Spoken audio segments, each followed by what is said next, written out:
मैं तो हमेशा तगड़ा रहूंगा, अरे मेरा बेटा मुझे थोड़ी नहीं निकाल पाएगा, मैं उससे तगड़ा हूं। बेटा वो एक दिन तगड़ा हो जाएगा और तू एक दिन बूढ़ा हो जाएगा, और वो देखेगा कि तूने कैसे उसके दादाजी को निकाल के सड़क पे खड़ा कर दिया, उसकी दादी को निकाल के सड़क पे खड़ा कर दिया। तब वो तुझे पकड़ के निकालेगा, तब तुझे समझ में आएगा करनी का फल क्या होता है। आज नहीं समझ में आएगा। जो अपने माता पिता को और अपने गुरुओं को जो अपमान कर देते हैं, याद रखना उनकी हालत खराब होती है 101%। अपमान का मतलब क्या है समझ लो अच्छे से। जो अपने माँ बाप को मारते हैं, गंदी गंदी गालियां देते हैं, उनको घर से बाहर निकाल देते हैं, बहू आ जाती है तो उसको अकेले में पीटते हैं, ऐसे लोग कभी सुख नहीं पाते, क्योंकि उनका सारा रिकॉर्ड उनके बच्चों के दिमाग में जा रहा है। और एक दिन वही बच्चे उन माँ बाप का सारा किया धरा पूरा हिसाब लेंगे और लेके रहेंगे। और जो अपने गुरु के प्रति अपशब्द बोलते हैं, गुरु को गालियां देते हैं, गुरु को उल्टा पुल्टा बोलते हैं, उनको तो परमात्मा कभी जीवन में माफ नहीं कर सकता। परमात्मा इन दोनों का, अगर हम इन दोनों के साथ अन्याय करते हैं तो परमात्मा कभी माफ करता ही नहीं है। इन दोनों का ऋण हम कभी चुका ही नहीं सकते। सिर भी कटा लेना अपना, शीश, तब भी नहीं चुका सकते। क्यों? क्योंकि हमें मुक्ति का जो मार्ग है यानी मनुष्य चोला है, वो माँ बाप की वजह से मिला है। अगर इस मनुष्य चोले में आए हैं तो उन माँ बाप की वजह से आए हैं जो मनुष्य थे, तभी तो हम मनुष्य बन पाए।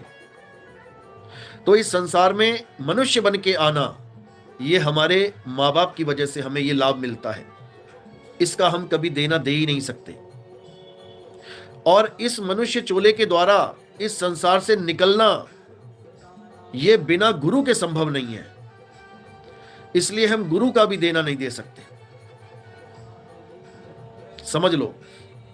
तो मनुष्य चोला गुरु के द्वारा ही सफल हो सकता है। इसलिए गुरु सबसे श्रेष्ठ है।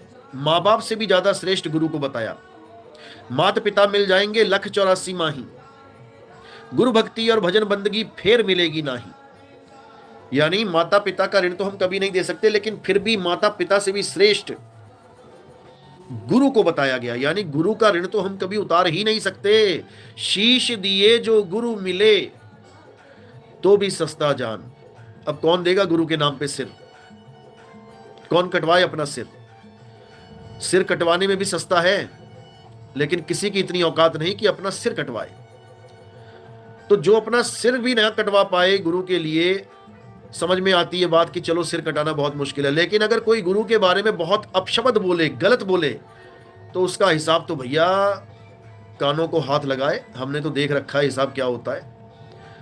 इसलिए ठीक है, तुम्हारी गुरु के साथ पटरी नहीं खाती, ठीक है, कोई मतभेद हो गया, कोई बात नहीं, तुम एक गुरु छोड़ो दूसरे को पकड़ लो, कोई बंधन नहीं है, जितने मर्जी गुरु पकड़ते जाओ।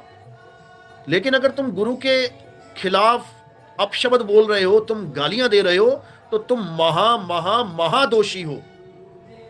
और इसका हिसाब इतना खतरनाक होगा कि खून के आंसू रोना पड़ता है। खून के आंसू रोना पड़ता है। क्यों? क्योंकि संत का निंदक महाहत्यारा और संत का निंदक परमेश्वर मारा। एक आम आदमी मारे तो समझ में आता है कि चलो ठीक है, मारा, कूटा, उधेड़ा, कोई बात नहीं, ठीक है। लेकिन जब परमात्मा मारे जब परमात्मा सजा देने लगे, तो भैया हालत खराब हो जाती है। इसलिए कोई भी किसी भी पंथ का भगत है, कोई भी है, कोई आम इंसान ही क्यों ना है, इन दोनों का ऋण तुम नहीं चुका सकते। गलती से भी इनको परेशान नहीं करना है। जिसने अपने माँ बाप को परेशान कर दिया, मैंने कितनी वीडियोस देखी हैं, बाप को पटक पटक के मार रहा है लड़का, जवान लड़का। क्यों? क्योंकि वो सोच रहा है कि मैं कभी बूढ़ा होऊंगा ही नहीं। माओ को घूंसे मारे जा रहे हैं, दिल दुखता है देख के। जिस माँ ने 9 महीने कोख में रख के जन्म दिया हमें, उसी मां के मुंह पे घूंसे मार रहे हैं लोग, कपूत। उनकी ऐसी हालत होगी, ऐसी हालत होगी कि उनको दोजक में भी जगह नहीं मिलेगी, कि नरक में भी जगह मिल जाए उनको। जन्मे मरे, मरे फिर जन्मे, गर्भों में ही भटकता रहेगा वो। ऐसी दुर्गति हो जाएगी उनकी। और जो गुरु के लिए कोई षड्यंत्र बना रहा है, कोई गालियां दे रहा है, कोई कुछ बोल रहा है, अरे तुम्हें नहीं गुरु का ज्ञान पसंद आ जाए, दफा हो जाओ। तुम्हें गुरु का ज्ञान नहीं समझ में आया, दफा हो जाओ। किसी भी पंथ में हो, वहां से दफा हो जाओ, भाग जाओ, छोड़ के भाग जाओ उस गुरु को। लेकिन भाई, गुरु के खिलाफ गंदगी मत बको, क्योंकि तुम्हें नहीं पता, अपराधी को नहीं पता होता कि उसके अपराध की क्या सजा मिल सकती है। फिर जज के आगे हाथ जोड़ के बैठा होता है, माफ कर दो, माफ कर दो, माफ कर दो। इसलिए भाई, ये प्रकृति का खेल बहुत खतरनाक है। जहां तक हो सके अपने कर्म शुद्ध रखो। किसी पर अत्याचार करोगे तो प्रकृति अत्याचार करेगी। और याद रखना, प्रकृति जब अत्याचार करती है तो पूरा हिसाब लेती है अच्छे से, समझ लो। साहिब बंदगी सतनाम, तो इसको अच्छे से समझना है। भी देशों में जाता हूं, वहां पर स्टोरियां सुनते हैं लोग, सुनाते हैं एक दूसरे को, इतने लोग मर गए बॉर्डर पे, इतनी गोलियां चल गई, इतना ये हो गया। अरे जब हमारा ही देश सबसे बढ़िया हो जाएगा, हमारे देश में हर चीज सुधर जाएगी, तो हमारे देशवासी बाहर क्यों भागेंगे? हमें किसी और देश जाने की जरूरत ही नहीं पड़ेगी। समझ लो, अगर हमारा देश लुटा है तो केवल इन धर्म के ठेकेदारों की वजह से लुटा है, और इन मिलावटखोरों की वजह से लुटा है। समझ लो, धर्म के ठेकेदारों की वजह से इसलिए लुटा क्योंकि इन्होंने सोने के मंदिर बना बना के, सोने की मूर्तियां बना बना के विदेशी लुटेरों को आकर्षित किया। तुम चीनी फेंकोगे अपने घर में, इधर फेंक दी, उधर फेंक दी, उधर कमरे में फेंक दी, उधर कमरे में फेंक दी, तो चींटियां आएंगी? ऐसा हो नहीं सकता कि चींटियां ना आए। तुमने चींटियों को बुलाया है, तुमने चीनी फेंकी है जगह जगह। इसी प्रकार जब तुम मंदिरों में सोने की मूर्तियां बना बना के रखोगे मेरे भाई, तो डाकू नहीं आएंगे तो क्या साधु आएंगे? सोमनाथ का मंदिर 17 बार लूट लिया गया, बताओ। एक बार लूटा, जब पहली बार लूटा पूरा मंदिर साफ करके ले गए, सब कुछ लूट के ले गए, पूरा मंदिर खाली हो गया। बताओ कि दूसरी बार क्यों लूटने आएगा कोई, जब मंदिर ही खाली है? तुम्हारे घर में हर चीज उठा के कोई ले जाए, कमरे खाली रह जाएं, दोबारा चोर कभी आएगा क्या उसको लूटने के लिए, खाली कमरों को? सोमनाथ का मंदिर केवल एक बार लूटा जाता, दोबारा लुटता ही नहीं। क्यों लुटा? हमारी बेवकूफी की वजह से। हम पहली बार तो बचा नहीं पाए मंदिर को लूटने से। जब वो लूट के ले गए, हमने दोबारा से पूरा बफे, दोबारा से पूरा शोरूम इकट्ठा खड़ा कर दिया वहां पे, दोबारा से वही चीजें फिर रख दी, जिसकी वजह से वो दोबारा आ गए लूटने के लिए। दूसरी बार लूट गया, खाली कर दिया मंदिर पूरा, जो नग जड़े थे, जो मूर्तियां थी, सब उठा के ले गए सोने की। हमने फिर वही बेवकूफी कर दी, तीसरी बार सजा दिया, वो फिर आए, तीसरी बार लूट के ले गए। हमने फिर बेवकूफी कर दी, चौथी बार सजा दिया, वो फिर आए, चौथी बार लूट के ले गए। हमने फिर बेवकूफी कर दी, पांचवी बार, छठी बार, सातवीं बार, आठवीं बार, नौवीं बार, करते करते 17 बार हमने वही बेवकूफी करी, और उन्होंने 17 बार हमारे मंदिर को लूट लिया। 18वीं बार क्यों नहीं लूटा? 18वीं बार क्यों नहीं लूटा? लिखो जरा कमेंट में, 18वीं बार क्यों नहीं लूटा? कमेंट में लिखो जरा, देखे तुम्हारा विवेक, देखे तुम्हारी बुद्धि।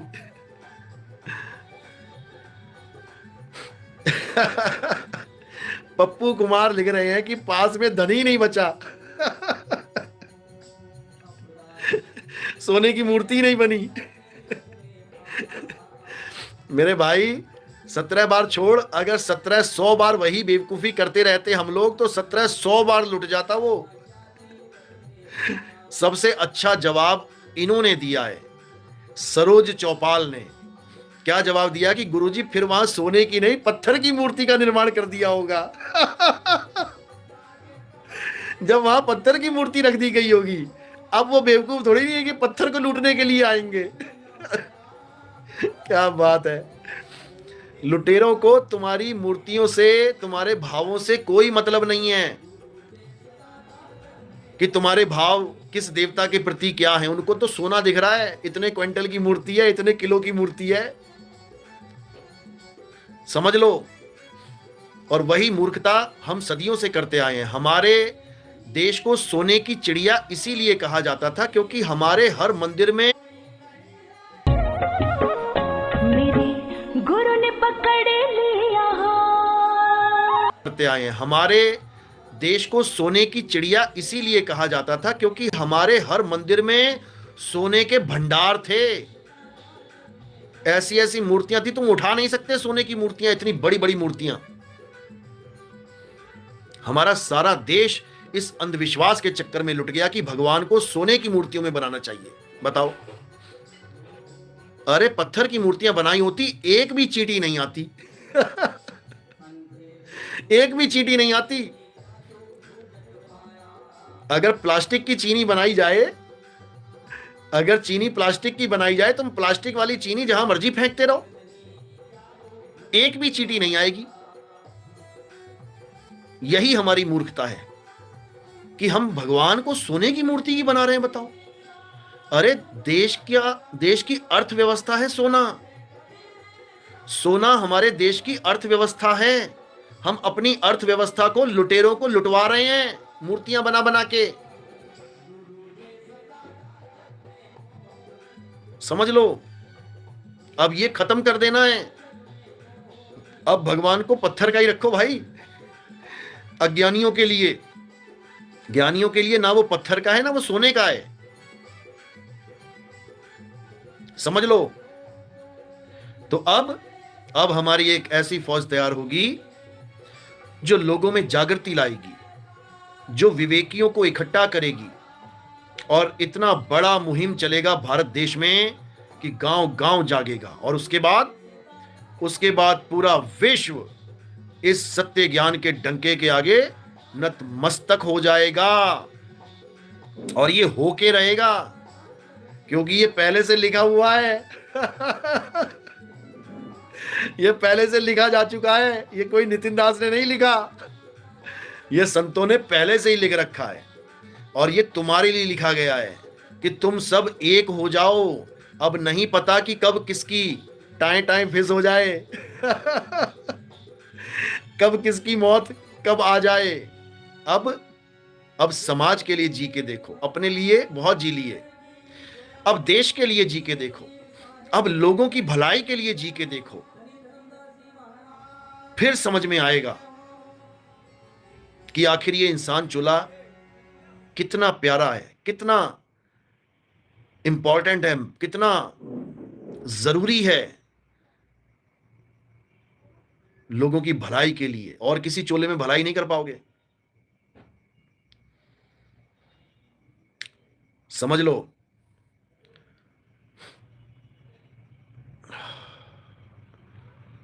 चलो, निकलंक गुरु संदेश, साहिब बंदगी सतनाम।